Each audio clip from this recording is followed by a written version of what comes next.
Sumainyo ang Panginoon. At sumayo rin. Ang mabuting balita ng Panginoon ayon kay San Mateo. Papuri sa iyo, Panginoon.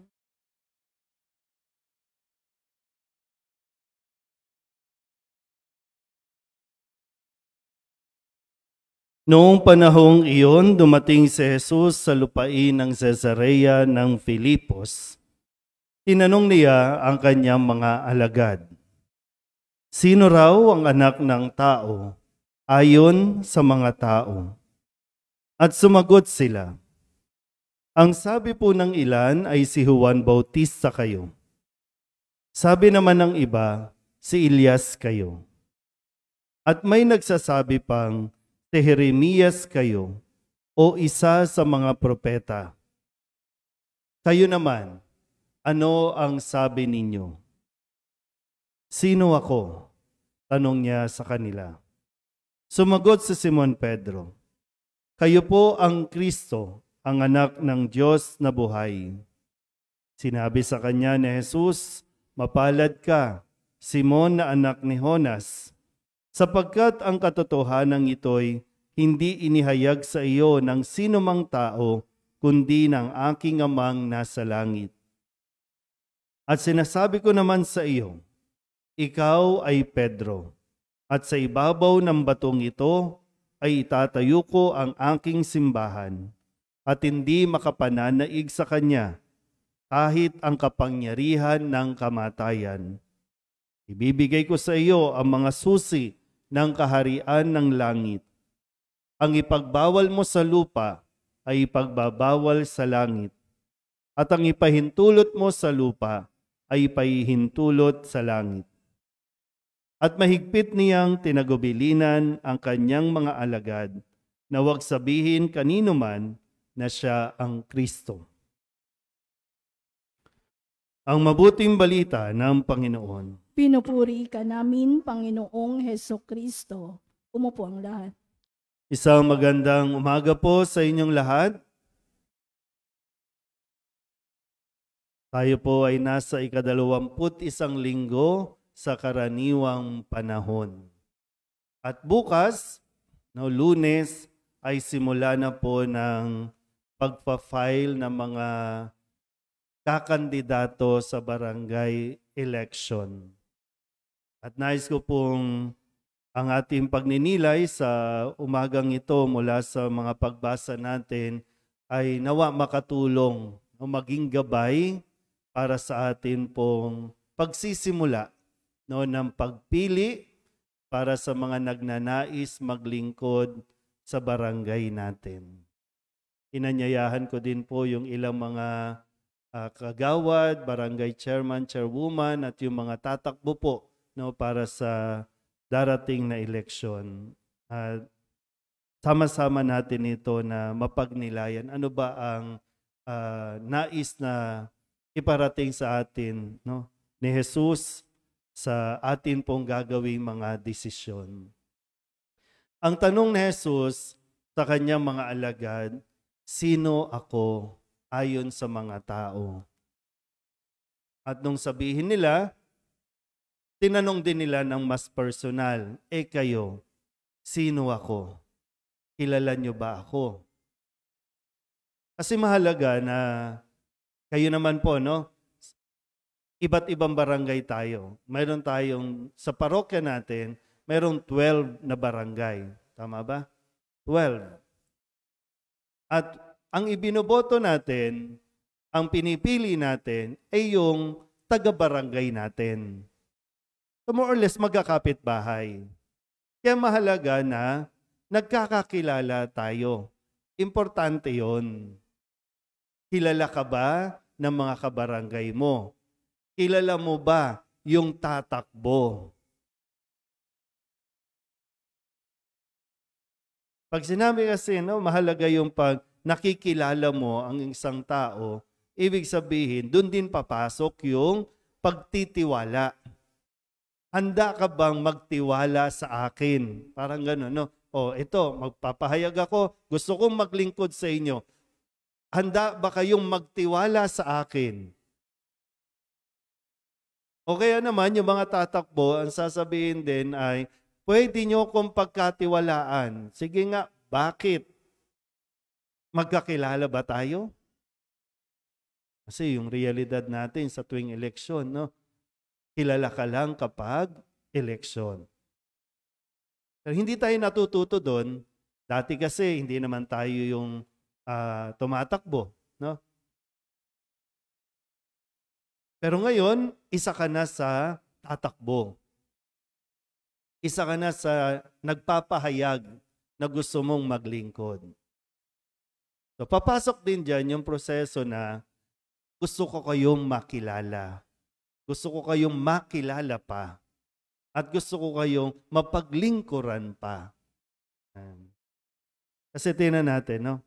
Sabi dito, kayo, sabi ni Jesus, kayo, anong masasabi ninyo? Kasi ito yung sabi nila. Mga tagalabas yan eh.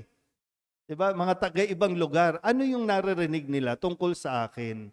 Medyo okay. Yun lang pala, mababaw. No? Kasi ibang katauhan ang nakikita nila sa akin. No? Parang ganun ang gusto sabihin dito ni Jesus. Kayo nakasama ko. Kayo na pinili kong maging kaibigan. Sino ako para sa inyo? Higit 2 taon na tayong magkasama. Parang ito, no? Kasi 3 taon silang nagkasama.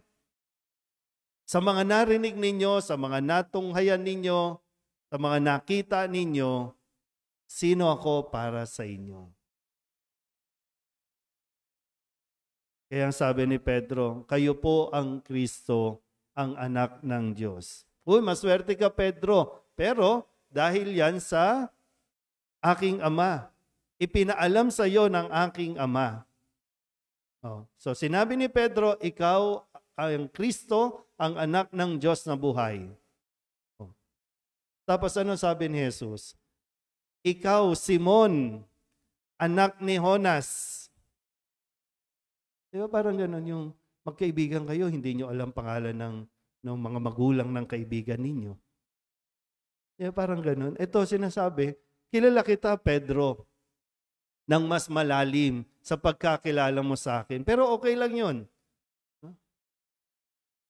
Kasi importante ay naipapahayag ko. At dahil, di ba, dahil kilala ni Jesus si Pedro, ipinagkatiwala ni Jesus ang susi ng kaharian ng langit. Isang katungkulan ang ipinagkatiwala ni Jesus kay Pedro. Katungkulan na nagtataglay ng kapangyarihan para magpatawad ng kasalanan. No? Sabi nga dito, ang ipahintulot mo sa lupa, ipapahintulot sa langit. Ang ipagbawal sa lupa, ipagbabawal sa langit. Pero mo ganun kalaking pagtitiwala ang binigay ni Jesus sa tao, kay Pedro, para yung itatayo niyang simbahan, ikaw nang bahala dyan, Pedro. Diba? Sabihin niyo nga po, pagtitiwala. Importante po yun, no? Siyempre, paano ka magtitiwala sa isang tao hindi mo naman kilala? Minsan, sa mga nakalipas nating eleksyon, halimbawa, sa Manila, hindi nga natin kilala. Pero nananalo. Hindi nga taga Manila pero nananalo. So, ano ba? Nasaan ba tayo ng ganong pag-iisip bilang mga botante? Bumili lang ng lupa dito, kabarangay na, tatakbo na. Ano talaga ang intensyon?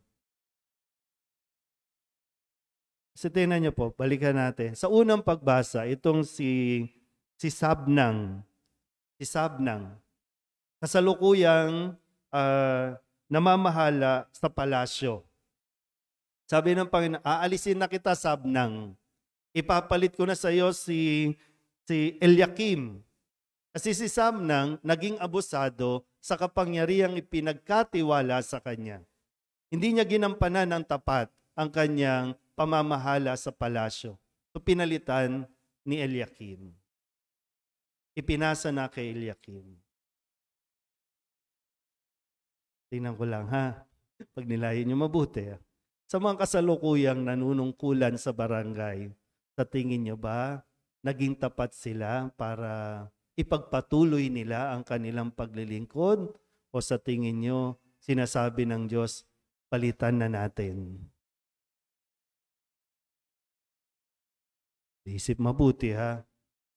Dito sa, alam nyo, sa mga nasa online po, dito sa nasasakupan ng parokya ng Solidad, masisipag po ang mga barangay tumilos. No? Yung ugnayan ng simbahan at ng barangay, kapag nagmimisa kami sa mga barangay, nandiyan dyan po ang mga official. Kasi maganda yung makikita mo na may magandang relasyon ang mga nanunungkulan sa barangay sa Diyos. Kasi kapag maganda ang relasyon niyan sa Diyos, magiging maganda ang relasyon niyan sa tao. Pero kung wala yung ugnayan sa Diyos, huwag kang umasang magiging mabuting lingkod barangay yan.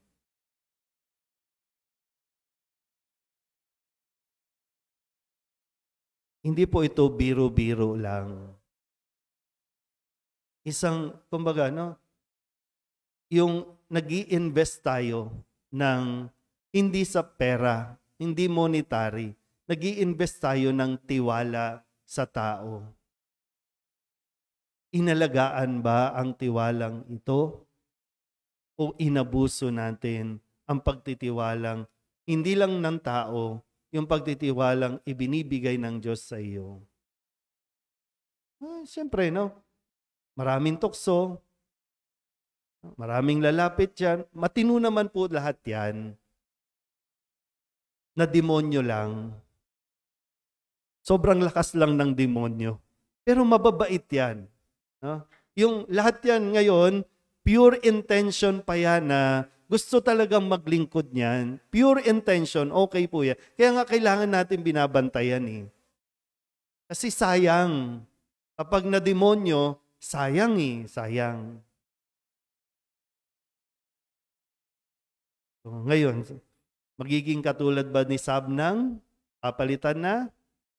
Ni Eliakim? O tuloy pa? Kayo po ang nakakasalamuha, ha? Kayo po ang nakakasama niyan. Kasi ito, barangay na ito, yung kabila, ibang barangay na. Ganito lang kaliit, pero napakadaming barangay natin. Kanya-kanya po, no, na siyempre, mas kilala mo siya kesa sa kilala nila. Wala pong mali doon. Ang kailangan lang, pagdasalan mo ng mabuti. Ito ba ay, katulad nga dito, no, sa sinasabi sa sulat ni San Pablo sa ikalawang pagbasa, ito ba ay nakakaalam din ng pag-iisip ng Panginoon? Ito ba kapag nagdidesisyon, ay isinasangguni pa sa Diyos? May puso ba itong katulad ng kay Jesus na kapag yung paglilingkod ay handang magbigay, mag-alay ng kanyang sarili? Alam niyo, kahit yung resources, yung personal niya, ibibigay niya. Yun yung tinitingnan. At dapat mong tingnan. Hindi natin huhusgahan yung educational background, yung family background, kundi yung puso ng taong ito. At malalaman mo din yan kung talagang pagdadasalan mo. Siya ba talaga ang bibigyan ng susi sa barangay? Na parang sinasabi, o ikaw, no, sasabihin ni Jesus, o ikaw, ipinagkakatiwala ko ang susi ng barangay. Anumang ordinansa ang ipaintulot mo. Diba? Gumagawa kayo ng mga ordinansa sa barangay. Diba? Binigyan kayo ng kapangyarihang gumawa ng ordinansa sa barangay. Anong ordinansa ba ito? Nakakabuti o wala lang? Meron lang tayong barangay outpost. Okay, yun lang. Pero pag may mga problema, mga riot, wala. Nagtatago na ang mga kagawad. Nagtatago na ang mga tanod. Naghihintay na lang ng tuwing kailan ba yung honorarium? Tuwing kailan? Every quarter. Bago mag-honorarium, yan, masipag na. Attendance. Hindi ko sinasabing dito ha. Maraming barangay na ganyang mga report no ng sana ipagdasal natin kahit dito man lang sa parokya natin sa Soledad na gabayan talaga ng magpagabay talaga sila no sa mahal na birhen sa mga desisyon na gagawin nila. Kasi lahat tayo ay anak ng mahal na birhen dito. May mga pagkakataon lang, ikaw muna ngayon ha. Ikaw ang naatasan. Pero kailangan mong ipasa ito sa susunod sa iba. Kaya nga may termino. Sayang, samantalahin yung pagkakataon, yung privilege ba? Hindi mo ito karapatan, pero binibigyan ka ng pribilehiyong makapaglingkod. Kaya, kilalanin. Yung mas malalim na pagkilala. Yung mayroong kaakibat na pagtitiwala. Amen?